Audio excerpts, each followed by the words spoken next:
राम राम दोस्तों, स्वागत है आपका एग्रो विथ टेक्निकल में।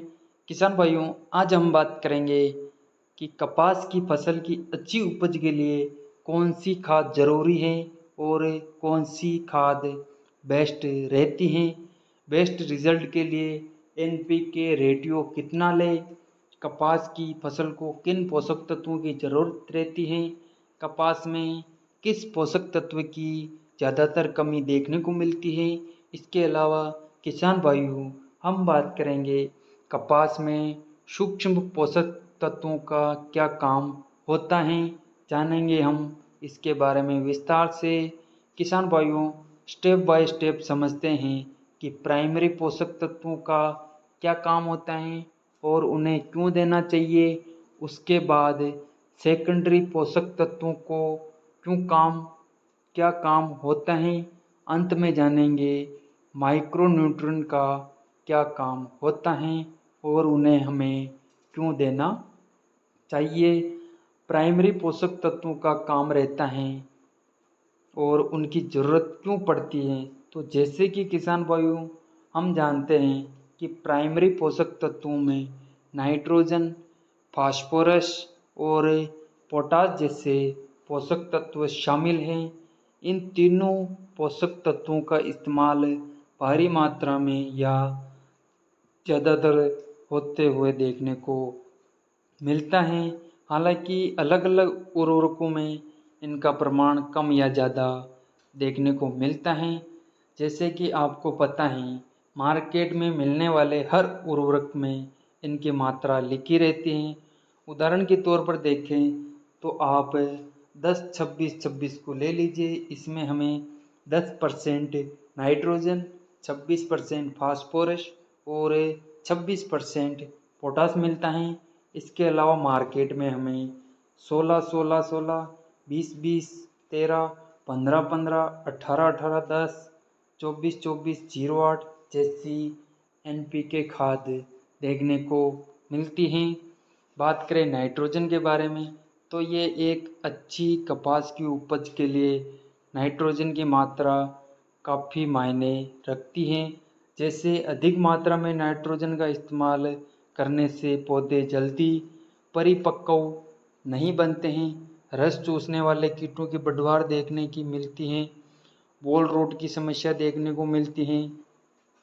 वहीं यदि पौधे में नाइट्रोजन या यूरिया की कमी पड़ जाए तो आप देखेंगे पौधे की बढ़वार ठीक से नहीं हो पाती है, हल्के पीले रंग की पत्तियां देखने को मिलती हैं, बॉन्ड का साइज भी काफ़ी कम बनता है। कुल मिलाकर बात कहें तो आपको उपज में नुकसान देखने को मिलता है। आप कपास में नाइट्रोजन को 2:1:1 के अनुपात में ले सकते हैं। इसके अलावा किसान भाइयों, आप हमारी यूरिया खाद से जुड़ी ज़रूरी बातों के लिए आप यूरिया खाद वाला वीडियो भी देख सकते हैं इसके फायदों के बारे में। फास्फोरस की बात करें तो किसान भाइयों, फास्फोरस का कपास में काफ़ी महत्वपूर्ण योगदान रहता है। इसकी ज़रूरत से अधिक इस्तेमाल से कपास में जिंक और आयरन की कमी देखने को मिलती है और यदि इसकी कमी हो जाए तो आप कपास में देखेंगे कि पत्तियां लालसर बैंगनी रंग से बनती दिखाई देगी और पौधे की पत्तियों की साइज भी कम बनती दिखाई देती है। इसके अलावा किसान भाइयों, कपास के टिंडों का साइज कम देखने को मिलता है, पौधे में फूलों की संख्या में भी कमी बनती दिखाई देती हैं। यहाँ तो आपको हो गई कि कपास में फास्फोरस की मात्रा कम या ज़्यादा होने की स्थिति के बारे में। अगर बात करें कपास में फास्फोरस क्यों ज़रूरी रहता है, तो इसके पर्याप्त इस्तेमाल से कपास में फूलों और फलों की संख्या में बढ़ोतरी देखने को मिलती है, टिंडों की साइज बढ़ती है, कपास का वजन बढ़ता है, जड़ों की बढ़वार अच्छे से होती हैं, पौधा अधिक मजबूत बनता है। किसान भाइयों, हर उर्वरक खाद पर फास्फोरस की मात्रा लिखी रहती है। यदि हम बात करें 24-24-08 खाद के बारे में, तो इसमें फास्फोरस की मात्रा 24% रहती है। वही डीएपी खाद में इसकी मात्रा काफ़ी ज़्यादा रहती है, लगभग 46% में ये रहता है। पोटेशियम की बात करें तो यदि आप कपास में पोटेशियम की कमी के लक्षण के बारे में जानना पाएंगे तो कुछ पौधे जल्दी ही विल्ट रोग से ग्रसित होकर सूख जाते हैं। पत्तियों में हल्का पीलापन बनता दिखाई देता है। पत्तियों के नीचे की ओर मुड़ती हुई दिखाई देती हैं। इसके अलावा फलों में भी कमी बनती दिखाई देती है। कपास पर कुछ ज़्यादा ही मात्रा में रोग बनते दिखाई पड़ते हैं। और यदि हम किसान भाइयों बात करें पोटास का ज़रूरत से अधिक प्रयोग करें तो क्या हो सकता है इसके बारे में, तो इसकी ज़रूरत से अधिक मात्रा कपास में मैग्नीशियम, कैल्शियम, जिंक और आयरन की कमी देखने को मिलती है। वैसे तो आप जानते ही हैं अति किया तो नुकसान होता है। इसके अलावा यदि हम बात करें कपास में पोटास का इस्तेमाल क्यों ज़रूरी रहता है, तो पोटास के पर्याप्त इस्तेमाल से कपास की फसल पर रोग की मात्रा कम दिखाई पड़ती है, फूलों की संख्या में वृद्धि होती है, टिंडों की मात्रा बढ़ती है, कपास का वजन बढ़ाने में मदद करता है। इसके अलावा और भी कई सारे लाभ पोटास के इस्तेमाल से देखने को मिलते हैं। किसान भाइयों हर उर्वरक पर पोटास की मात्रा लिखी रहती है। कुछ में इसकी मात्रा काफ़ी अच्छी रहती है तो कुछ उर्वरक में इसकी मात्रा कम मिलती है। साथ ही ध्यान देने की बात यह है कि कुछ उर्वरक में इसकी मात्रा नहीं रहती है, जैसे 20-20-00-13 खाद हो गई, 24-24-00-08, 28-28-00 खाद में पोटास की मात्रा नहीं मिलती है। हमने ये भी देखा है कि हमारे कुछ किसान भाई पोटास खाद का इस्तेमाल ना के बराबर करते हैं। कुछ किसान भाइयों भी करते भी नहीं हैं। और हमारे अनुभव से ये समझ में आता है कि ज़्यादातर अनुभवी और यशस्वी किसान भाई पोटास खाद का इस्तेमाल करते हैं। इसके अलावा किसान भाइयों यदि हम बात करें इसकी मात्रा के बारे में, तो काली पीडीएम पोटास खाद में पोटास खाद की मात्रा 16% रहती है। वही लाल पोटास खाद यानी कि एमओपी में 60% रहती है। अब बात कर लेते हैं सेकेंडरी पोषक तत्व खाद कपास को क्यों देना जरूरी रहता है। इन खाद का कपास में क्या महत्व है।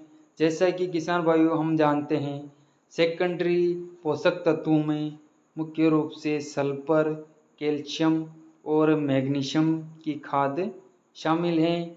इनकी मार्केट में अलग अलग कंपनियां उत्पाद बेचती हैं, जिसमें कैल्शियम नाइट्रेट, मैग्नीशियम सल्फेट और बेंटोनाइट सल्फर के नाम से ये पोषक तत्व हमें मिल जाते हैं।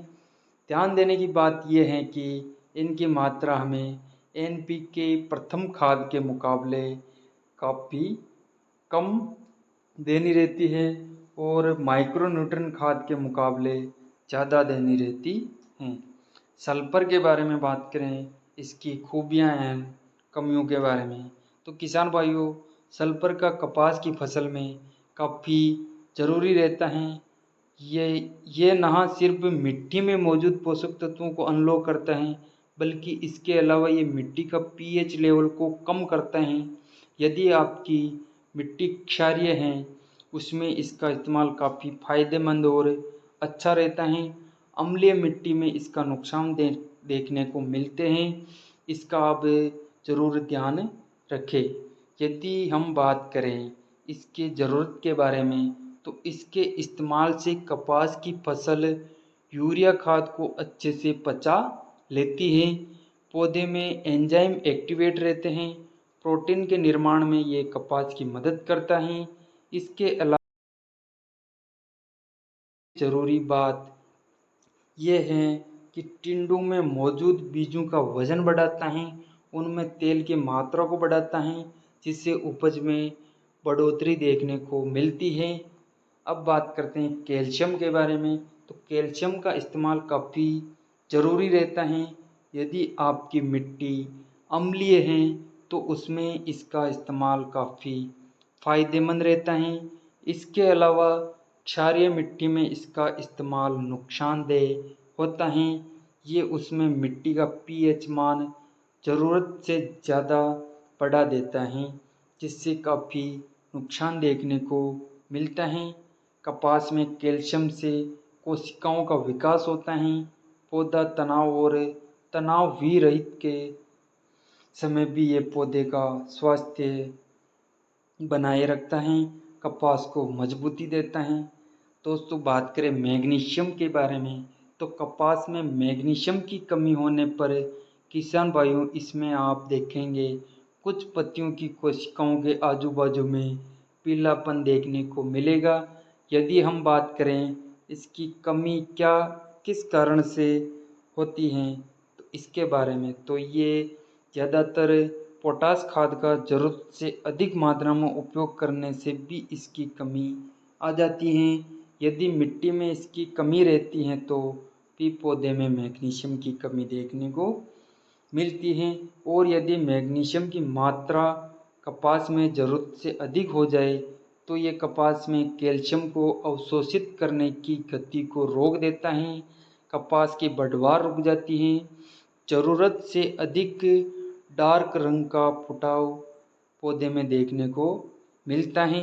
अब बात करते हैं कपास में इसकी ज़रूरत क्यों पड़ती है इसके बारे में, तो इसके इस्तेमाल से कपास में प्रकाश संश्लेषण की क्रिया अच्छे से होती है, हरित लवण की मात्रा बढ़ती है, पौधे अच्छे से खाना बना पाते हैं। साथ ही ये कपास में ज़रूरी एंजाइम को एक्टिवेट करते हैं। कुल मिलाकर बात कहें तो उपज बढ़ाते हैं। अब बात करते हैं दोस्तों माइक्रो न्यूट्रिएंट का इस्तेमाल कपास में करना क्यों ज़रूरी रहता है, इनका कपास की फसल पर क्या महत्व है। जैसा कि किसान भाइयों हम जानते हैं सूक्ष्म पोषक तत्वों में boron, zinc, copper, manganese, iron, molybdenum, chlorine और निकेल जैसे पोषक तत्व शामिल रहते हैं। इनकी काफ़ी कम मात्रा में ज़रूरत कपास के पौधे को रहती है। हालांकि कम रहती हैं लेकिन देना ज़रूरी रहता है। आसान भाषा में बात कहें तो ये हमारे खाने में नमक की तरह काम करता है। बिना नमक वाली सब्ज़ी अच्छी तो नहीं बनती है।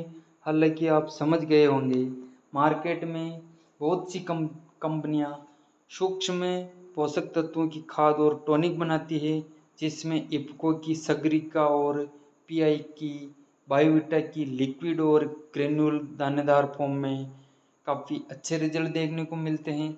कपास में जिंक और बोरोन की कमी देखने को मिलती है। सूक्ष्म पोषक तत्व प्रकाश संश्लेषण की क्रिया में काफ़ी अहम रोल निभाते हैं। पौधे की चयापचय यानी कि खाना बनाने की क्रिया को बढ़ावा देता है, जिससे कपास की उपज में काफ़ी अच्छी बढ़ोतरी देखने को मिलती हैं। किसान भाइयों लोकल उर्वरक की खरीदारी से सावधान रहे, रिजल्ट नहीं मिल पाते हैं। जेन्युइन क्वालिटी प्रोडक्ट ही खरीदारी करें, अपने पैसों को लोकल उत्पाद की खरीदारी में ना लगाए।